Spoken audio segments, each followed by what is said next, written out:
प्रश्न छ, मैले सुनेको थिएँ शोकलाई शक्तिमा बदल्नुपर्छ अरे।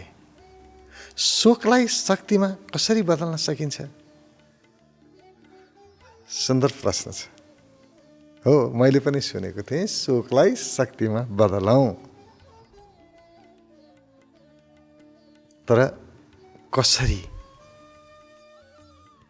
यो प्रश्न हामी सबैको मनमा उठ्नु स्वाभाविक कुरा हो।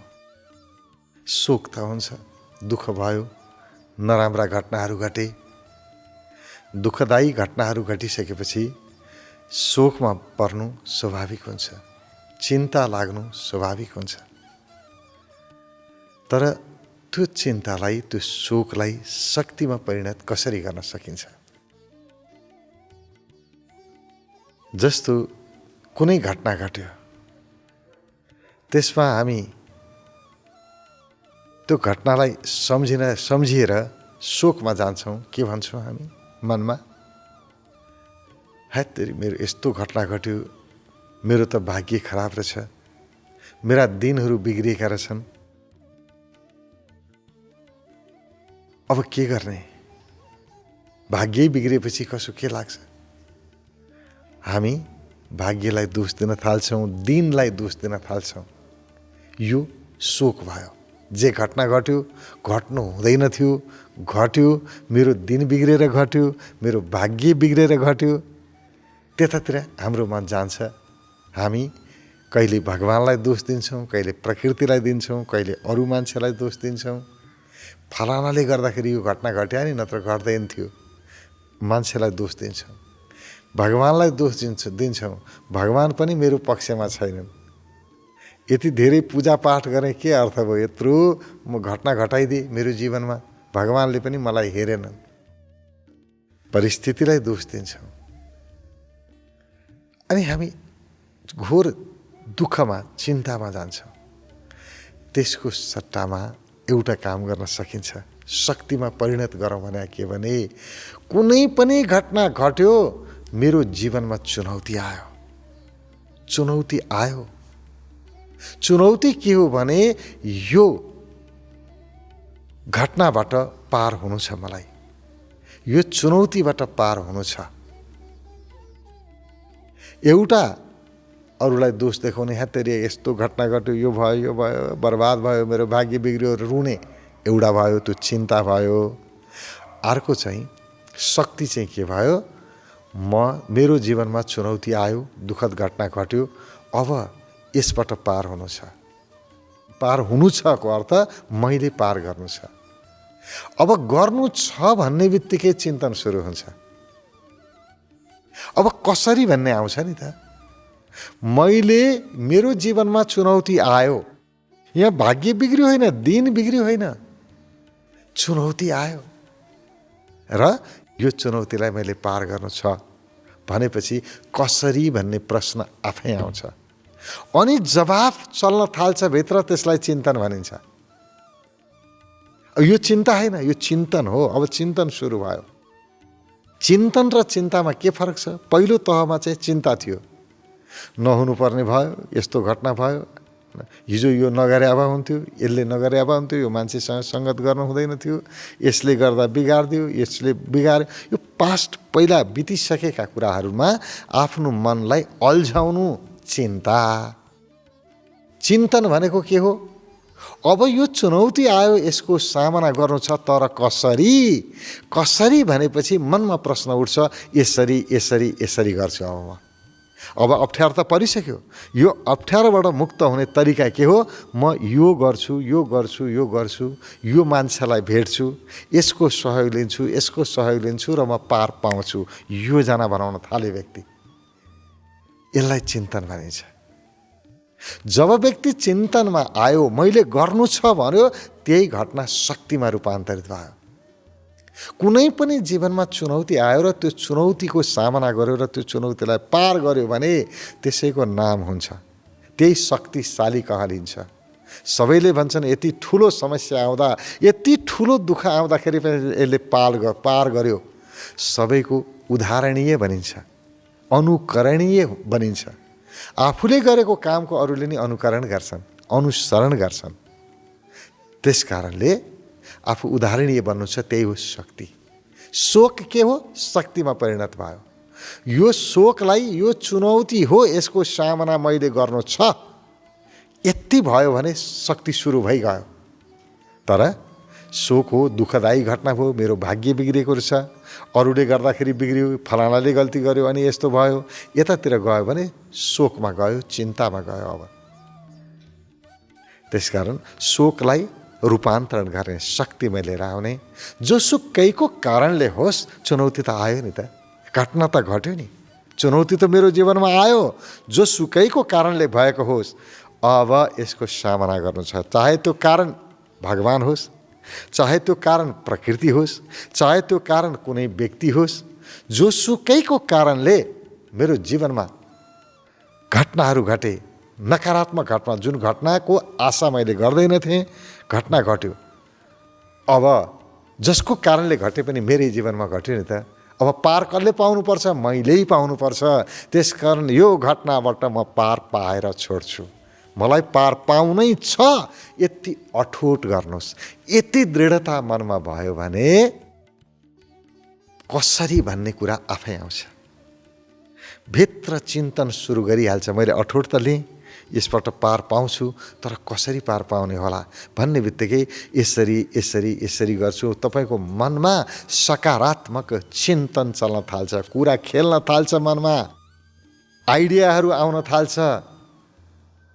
यसैलाई चिन्तन भनिन्छ।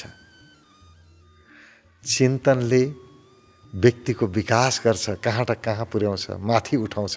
चिन्ताले उधोगति तल लैजान्छ, चिन्ताले त नाश गर्छ।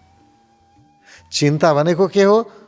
भइसकेका घटनाहरूमा यसले गर्दा भयो, उसले गर्दा भयो, नभएको भए हुन्थ्यो इत्यादि गरेर झोक्राएर बस्नु, यो चिन्ता। नभएको भए हुन्थ्यो रे, नभए त भइहाल्थ्यो नि, भयो र त अब गर्नु पर्यो नि। जीवनमा चुनौती आएन भने व्यक्ति सजग कसरी हुन्छ, प्रगति कसरी गर्छ? प्रगति भनेकै समस्याको समाधान हो। जहाँ समस्या छ त्यहाँ समाधान गर्यो, त्यही व्यक्तिलाई प्रगतिशील भनिन्छ। समस्या नभए त समाधान कसरी गर्ने नि? मान्छेको प्रतिभा कसरी थाहा हुन्थ्यो?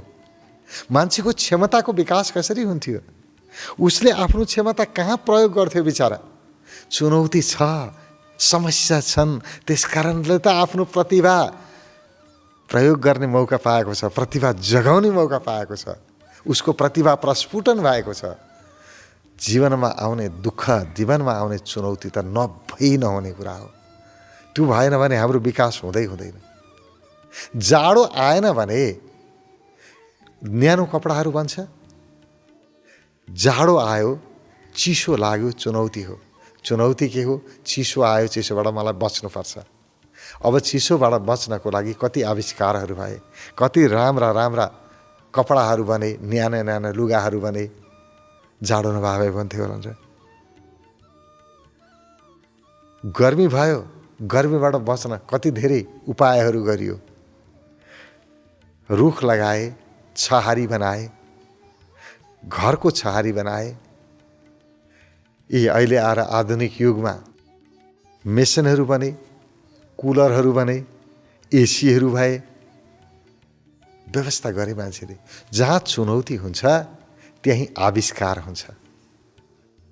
त्यसकारण चुनौती नै भएन भने सिर्जना नै हुँदैन। दुःख त सिर्जनाको लागि हो। जहाँ पनि चुनौती आउँछ, नराम्रा घटनाहरू घट्छन्। अब जीवनमा चुनौती आयो, अब यहीँबाट सिर्जना सुरु हुन्छ, आविष्कार सुरु हुन्छ। यो त अत्यन्तै महत्त्वपूर्ण कुरा हो। जीवनमा दुःख आउनु, चुनौती आउनु, यसलाई नराम्रो मान्न मिल्दैन। किनभने आज जुन व्यक्ति पनि प्रगतिको शिखरमा पुगेका छन्, उनीहरूको जीवनी पढौँला, उनीहरूको जीवनलाई हेरौँ। कुनै न कुनै ठाउँमा धेरै ठुलो सङ्कटमा परेका थिए, त्यहीँबाट उनीहरूको प्रतिभा जाग्यो र उठेर कहाँ र कहाँ पुगे। हरेकको जीवनमा चुनौती आएको छ। भगवान कृष्णको जीवनमा चुनौती आउँदैन थियो भने कृष्ण कृष्ण हुनुहुन्थेन। कृष्ण बनायो चुनौतीले। जन्मिनुभन्दा अगाडि नै मान्छे मार्न तयार भएर बसेको छ। कस्तो अचम्म होला। व्यक्ति जन्मिया छैन, तरबार लिएर बसेको छ, जन्मिँला र काटिहालौँला भनेर। कति ठुलो चुनौती थियो।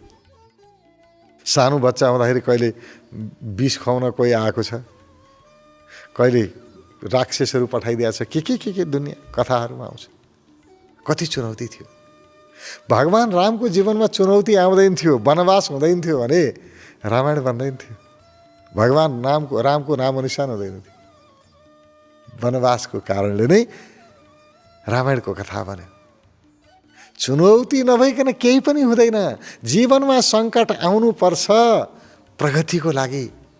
त्यसकारण सङ्कट आयो भनेर नडराउँ, चुनौतीलाई स्वीकार गरौँ। चुनौतीलाई स्वीकार गर, लक्ष्य भेटिन्छ, विकल्पलाई खुल्ला गर, बाटो देखिन्छ। आफ्नो चुनौतीको अगाडि आयो चुनौती, त्यसको सामना गर्नको लागि हर एक विकल्पलाई खोल्नुपर्छ। यो भएन भने त्यो भएन, ऊ जे पनि गर्छु तर यो चुनौतीको सामना गरेरै छोड्छु, त्यति दृढता हुनुपर्छ। त्यहीँबाट प्रगति सुरु हुन्छ, आफूभित्रको क्षमताको विकास हुन्छ। चुनौतीसँग डराउने व्यक्ति, घटनासँग डराउने व्यक्ति, चिन्ता गरेर बस्ने व्यक्ति, फलानाले गर्दा बिग्रियो, मेरो भाग्यले गर्दा बिग्रियो, यसले गर्दा बिग्रियो, ग्रह दशै बिग्रिएर छन् भनेर बस्ने व्यक्तिको प्रतिभा कहिल्यै खुल्दैन, त्यो त गयो। त्यसले आफ्नो शोकलाई उसले शक्तिमा बदल्न सकेन, जबकि त्यही शोक नै शक्तिको स्रोत हुन्थ्यो। शोकको अर्थ घटना, नराम्रा घटना, त्यही नै शक्तिमा रूपान्तरित हुन्थ्यो। तर के गर्नु, जानेन उसले। त्यो चुनौतीलाई स्वीकार गरेन, रोएर बस्न थाल्यो। यो घटना नघटिदिएको भए हुन्थ्यो भन्छ, नघट्या भएदेखि अवसर पाइन्थ्यो र। हरेक दुःखदायी घटनाहरू, चुनौतीहरू अवसर हो, प्रगति गर्ने मौका हो त्यो। अब त्यो मौका पाइन्थ्यो र। त्यसकारण दुःखदायी घटना घट्यो या चुनौती अगाडि आयो, अवसर आयो भन्ने सोच्नुपर्छ। भाग्य बिग्रिएको होइन, भाग्य सप्रेको चाहिँ हो भन्ने सोच्नुपर्छ।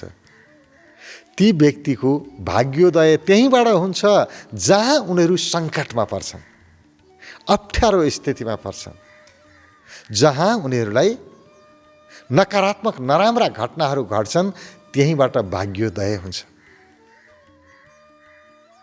र सबै कुरा आफूले भने जस्तो भयो भने त मान्छे गर्दै गर्दैन, केही पनि गर्दैन। सबै कुरा पुगेकै छ क्यारे किन गर्नु पर्यो नि? अभाव छ त्यसकारण त गर्नु पर्यो। अभाव छ त्यसलाई पूर्ति गर्नको लागि काम गर्नु पर्यो। चुनौती हो, हरेक कुराका अभावहरू चुनौती हुन्। चुनौती बिना जीवनको विकास हुन सक्दैन। र जसले चुनौतीलाई स्वीकार गर्छ त्यही व्यक्ति आध्यात्मिक व्यक्ति हो। जो चुनौतीबाट भाग्छ, चिन्ता शोकमा जान्छ, त्यही व्यक्ति गैर आध्यात्मिक व्यक्ति हो। यति बुझे पुग्छ।